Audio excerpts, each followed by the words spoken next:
आप सल्लल्लाहु अलैहि वसल्लम पे लाखों करोड़ों दुरूद और सलाम के बाद अस्सलाम वालेकुम। गुज़िश्ता कुछ महीनों से अपनी वीडियो नहीं बना पा रहा था। उसकी वजह थी कि मेरी वालदा अलील थी और उसके बाद वो फोत हो गई। अल्लाह ताला उनको जन्नतों में घर दे।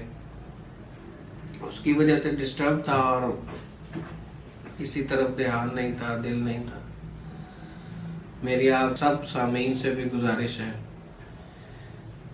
कि आप भी ज़रूर एक बार उन पे फातिहा पढ़ के अपनी नमाजों में उनको भी कुछ पढ़ के बख्शें।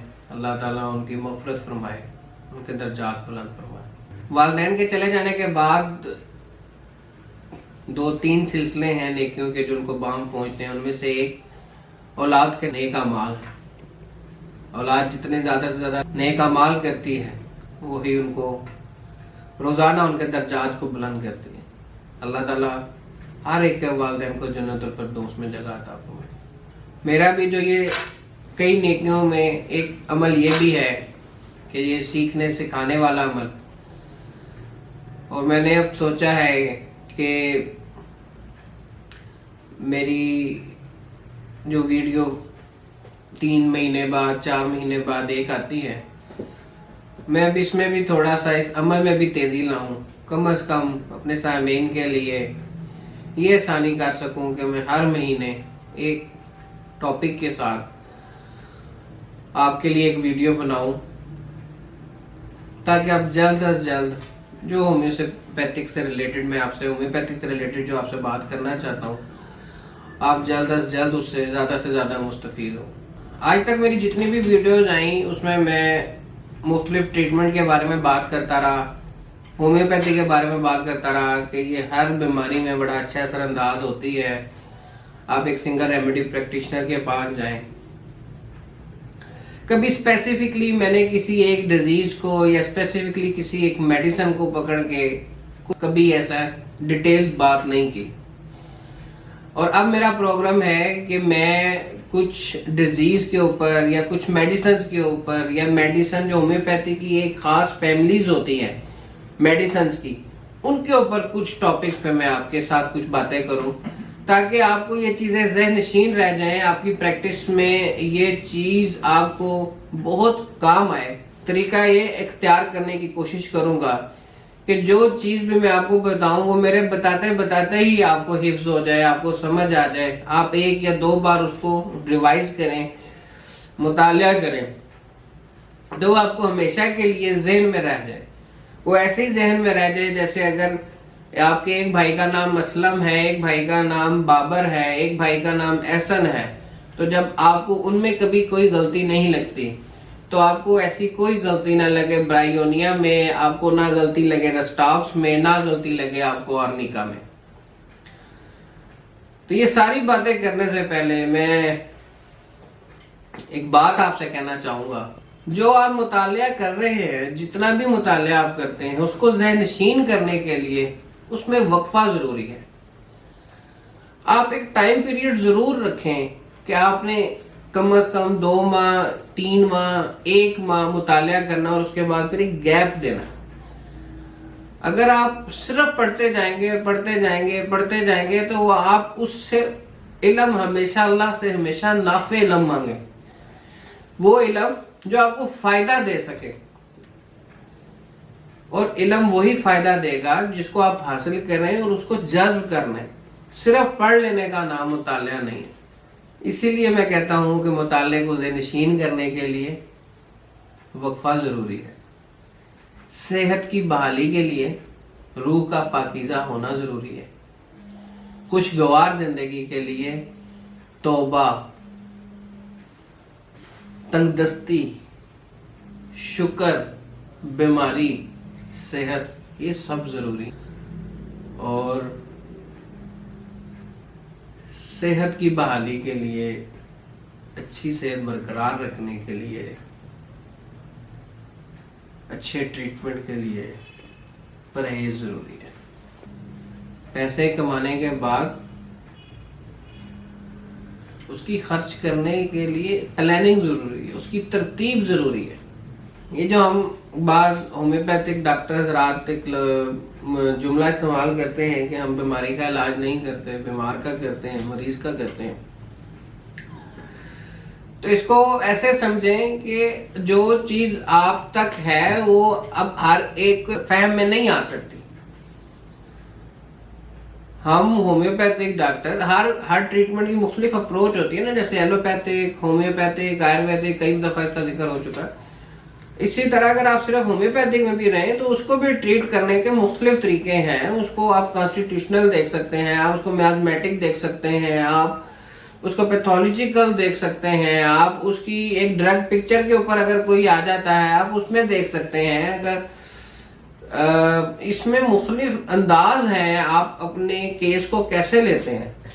लेकिन जो एक आम बात है वो ये है कि हम डिजीज क्योर करते हैं एज पर सिम्टम्स। वो मुख्तलिफ पेशेंट की मुख्तलिफ हो सकती है। हम बाज़ औक़ात कुछ बीमारियां ऐसी हैं जो सिर्फ वो बाय डिजीज ही हमें डील करनी पड़ती हैं।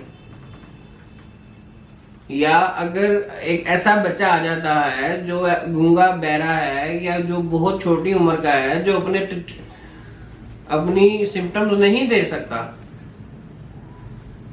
उसमें हम ट्रीटमेंट नहीं कर सकते क्या? या अगर कोई अचानक अनकॉन्शियस हो जाता है उसमें क्या हम ट्रीटमेंट नहीं कर सकते? तो इसमें थोड़ा सा आप अपने माइंड में वसअत पैदा करें। हमने ट्रीटमेंट करना है, इन किसी भी तरीके को हम अडॉप्ट कर सकते हैं जो उस वक्त हमें फेयर लगे, हम उसको सपोर्ट करेंगे। आज मैं आपको एक फीवर के ऊपर एक छोटा सा देता हूं, उसके बाद फिर हम फर्दर, अगर आपकी कोई है कि मैं किस डिजीज के ऊपर किसको आपको लगता है कि इसके सबसे ज्यादा इश्यूज हैं या आप सब जानना चाहते हैं, तो उसके बारे में भी मैं नेक्स्ट लेक्चर दूंगा।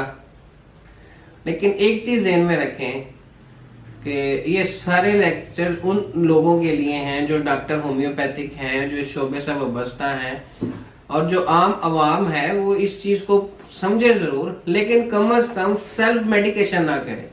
अपने करीबी किसी अच्छे होम्योपैथिक डॉक्टर के पास जाएं, उसको अपनी डिजीज बताएं और फिर आप मेडिसिन लें। सेल्फ मेडिकेशन हमेशा नुकसान देती है।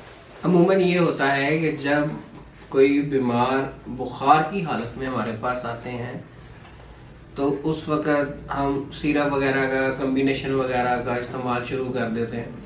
लेकिन इसमें देखें, एक चीज़ ज़हन में रखें कि जब तक आपके पास किसी भी मसले में कोई भी मरीज आता है, आपको अगर कॉजेटिव फैक्टर नहीं पता कि इसका कॉज क्या है, इसकी वजह पीछे क्या बनी, तो आप उसको ट्रीट नहीं कर सकते। और बीमार जो बुखार है, जो बॉडी टेम्परेचर है, ये चीज़ एक ज़हन में रखें कि ये एक अलार्मिंग कंडीशन है कि आपकी बॉडी में, आने वाले मरीज की बॉडी में कोई ना कोई एक चीज ऐसी अब है जो रूटीन से हटके है, जिससे उसको फीवर हो गया। अब आपने वो चीज ट्रेस करनी है कि इसकी बॉडी में ऐसा क्या नॉर्मल हुआ है। वो लीवर में हो सकता है, स्टमक में हो सकता है, या बाज़ औक़ात वो खौफ से हो सकता है। तो फिर हिस्ट्री लेके, तो उन चीजों को आपने एड्रेस करना है, उसके ऊपर मेडिसिन देनी है, और विद इन अ डे अल्हम्दुलिल्लाह ये क्योर होते हैं। अच्छे चाहे कि कुछ जो टाइफाइड बिगड़ जाए, मलेरिया बिगड़ जाए, उसमें भी दिन लगते हैं, वो भी दिन लगते हैं, हफ्ते महीने नहीं लगते। तो मैं आपको सिर्फ कुछ मेडिसिन का जिक्र करूंगा कि अगर आपकी अप्रोच इस किस्म की होगी तो इंशाल्लाह आपको आगे आसानी होगी।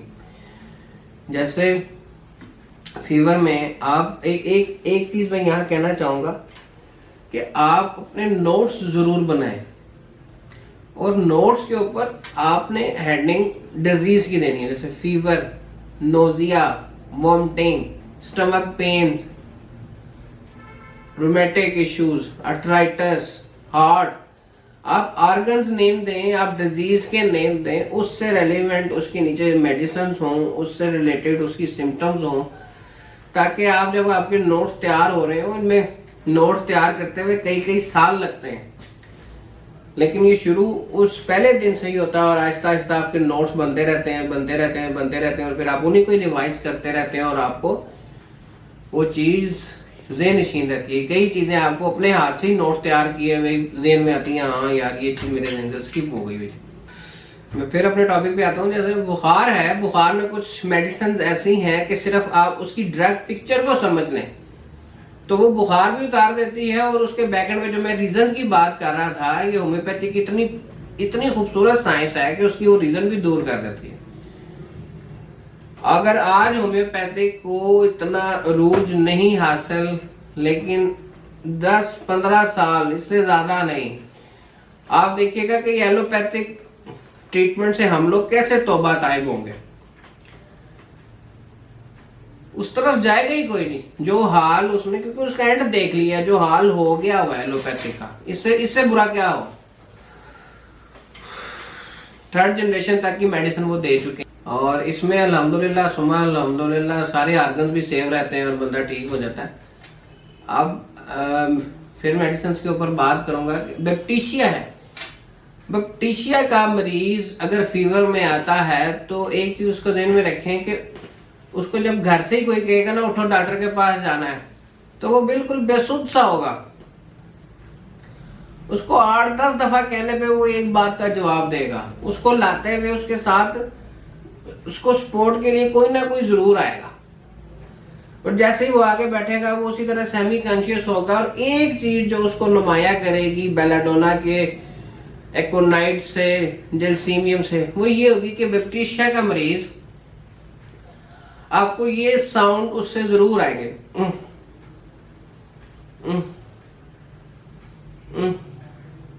वो अनकॉन्शियस भी हो, उसकी आंखें बंद भी हो, वो आपको कोई लामा भी ना देता हो, लेकिन ये साउंड जरूर देगा। वो अगर अपने घर में भी लेटा हुआ है, वो उसको 3 से 4 घंटे हो गए हैं, वो करवट बदल रहा है या आपको जवाब नहीं दे रहा, वो ये साउंड जरूर देगा। यहां बैक्टीरिया ही बनती है। अब उसका दौरानिया कितना है, पोटेंसी कौन सी बनेगी, रिपीट कितने अंदाज में करना है, ये प्रैक्टिशनर का काम है। आपने अपने करीबी होम्योपैथिक डॉक्टर के पास। ब्रायोनिया का मरीज की फीवर की बात हो रही है। ब्रायोनिया एक बहुत बड़ी दवाई है, लेकिन हम इस वक्त सिर्फ फीवर को डिस्कस कर रहे हैं। ब्रायोनिया का मरीज भी लेटा होगा और वो हल्की सी भी मूवमेंट पे उसके चेहरे के तासुरात बदलेंगे, उसको दर्द होगी, वो हल्का सा करवट लेने से भी पेन में आएगा। ब्रायोनिया का मरीज कोई ड्रग पिक्चर ये है कि उसका दिल करेगा कि मैं जहां हूं इस तरह ये साकेट कंडीशन में रहूं, हिलो ना, ये ब्रायोनिया। हाइपेरिकम का मरीज अगर आपके पास आता है, ये देखें कितनी खूबसूरती है कि दूसरे तरीका इलाज में मरीज आता है और हम दवाइयों की तरफ जाते हैं। इस तरीका इलाज में हर दवाई की एक ड्रग पिक्चर है। हम जो बात करते हैं कि हम अलामतों का करते हैं, वो सिर्फ वजह यह है कि जब कोई आता है तो दूसरे में कहते हैं जी इसको लीवर पेन है जिसकी वजह से इसको बुखार है, इसको ये है, और हम यहाँ पे कह रहे होते हैं ये कोलेस्ट्रीनम का मरीज आ गया, ये ब्रायोनिया का आ गया, ये रस्टाक्स का आ गया। जैसे हाइपेरिकम के मरीज को बेतहाशा जिस्म में आप कह लें कि दर्द होगी, जैसे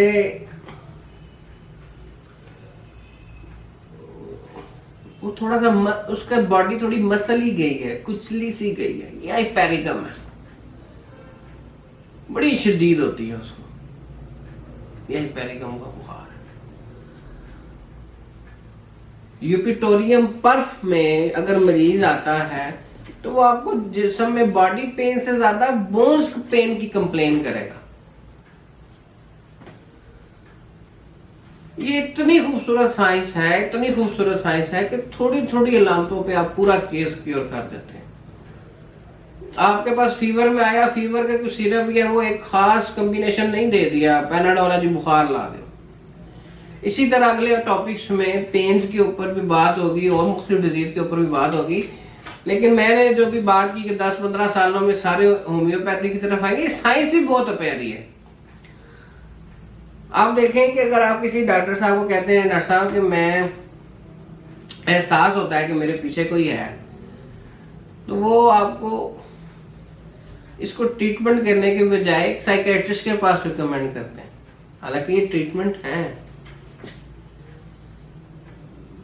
या अगर मैं बाज आप चले जाए, उनको एक खौफ होता है कि मैं सफर पे जाऊंगा तो मेरा एक्सीडेंट हो जाएगा, या बाज को खौफ होता है मैं चढ़ाई पे जाऊंगा तो नीचे देखने से उनको खौफ आता है। इन सब को एड्रेस करता हूं होम्योपैथी, और इंशाल्लाह हम सब करेंगे, इसको एड्रेस करेंगे, इसके थोड़े से तरीके समझेंगे, हम डायरेक्ट पिक्चर को समझ सकें। अल्लाह ताला हम सब के लिए बहुत आसानी करेगा। आपने कभी भी never afraid by disease name. हम अमूमन क्या करते हैं, किसी बड़ी बीमारी का नाम हो तो हम उधर ही हाथ खड़े करते हैं। अगर हम कहते हैं कि हम डिजीज क्योर्ड बाय सिम्टम, आप उसकी सिम्टम्स लें। लीवर कैंसर को जितना होम्योपैथिक अच्छा डील करता है, कोई और साइंस और कोई ट्रीटमेंट नहीं करता। अब आप देखें, मैंने लीवर कैंसर की बात यहां मिसाल के तौर पे दे रहा हूं कि लीवर कैंसर में तो हम केस ही नहीं लेंगे। आप फर्ज कर लें कि आप लीवर कैंसर में केस नहीं लेते, एक एलोपैथिक डॉक्टर वो केस लेता है। आपने कभी उसका ट्रीटमेंट देखा? उनके पास उसका ट्रीटमेंट ही ये है कि वो उसको सेमी कॉन्शियस रखते हैं, कॉन्शियस नहीं होने देना उसको। कॉन्शियस होगा तो पेन होगी, पेन का इलाज ही नहीं है। और फिर वो जो कैंसर है उसका तो वो इलाज करता ही नहीं, सिरे से ही नहीं ना, वो क्लेम करते हैं। वो उस पेन को रोकने के लिए पेन वाली पहले टीके लगाते हैं, उससे फर्क पड़ता है। वो फिर टोनोफ्लेक्स है, उस पहले टोनोफ्लेक्स के बाद इंजेक्शन के बाद फिर वो उसको वो खुराक की नाली लगा देते हैं कि ये कॉन्शियस ही नहीं है उसने होना। जरा जिसने कॉन्शियस नहीं होना उसने खाना पीना कहां से? और फिर वो जब कॉन्शियस नहीं है, वो अब उसकी लाइफ अल्लाह ताला के हाथ में है, जिंदगी मौत। और हमने कोई दावा नहीं किया, अल्लाह माफ करे, जो होम्योपैथी की लेगा वो मौत हर एक को आनी है, मुझे भी आनी है, आपको भी आनी है। सिर्फ मकसद एक है कि जो जिस तकलीफ में आया उसकी तकलीफ का कम से कम अजाला हो सके। इसलिए आपको बताना चाह रहा हूं कि जितना बड़ा मसला हो, जितनी बड़ी बीमारी हो, उसको उतना खौफजदा नहीं होना। आप अपना मुतालिया वसीह करें, जो सिम्टम है आप अपनी स्टडी आर्गन बाय करें, पैथोलॉजिकल करें, मियाज़मेटिक करें, और ये सब चीजें रिजल्ट्स देंगी बहुत आला। मैं अब यहाँ पे जाने से पहले हर वीडियो में एक बात करता हूँ, और आज की वीडियो में मैं डॉक्टर अली मोहम्मद, जिनका ताल्लुक रावलपिंडी से है, उनका खास शुक्रिया अदा करना चाहता हूँ। उनके ऑनलाइन यूट्यूब पे लेक्चर्स ने मुझ जैसे सिंगल रेमेडी प्रैक्टिशनर के लिए बहुत आसानियां की। जिस आसानी का मैं आपसे जिक्र करता हूँ, वो मुझ जैसे कई डॉक्टरों के लिए डॉक्टर अली मोहम्मद साहब ने बहुत आसानियां की। उनका बहुत वसीह तजर्बा है, 30 साल, 40 साल, 50 साल, जितना भी तजर्बा है, वो हम होम्योपैथिक डॉक्टर जो समझते हैं कि हमने अपना इल्म अपने साथ लेके जाना है, वो उनमें से नहीं। वो एक एक चीज डिलीवर कर रहे हैं और आगे भी इंशाल्लाह करेंगे। वो बहुत इंसाफ कर रहे हैं। मुझे ऐसे लगता है जैसे मेरे कई सालों की मसाफत जो है वो डॉक्टर साहब के उन लेक्चर्स अटेंड करने की वजह से वो कुछ महीनों में आ गई। अपना बहुत ख्याल रखें, अपनी दुआओं में मुझे भी याद रखें। अल्लाह।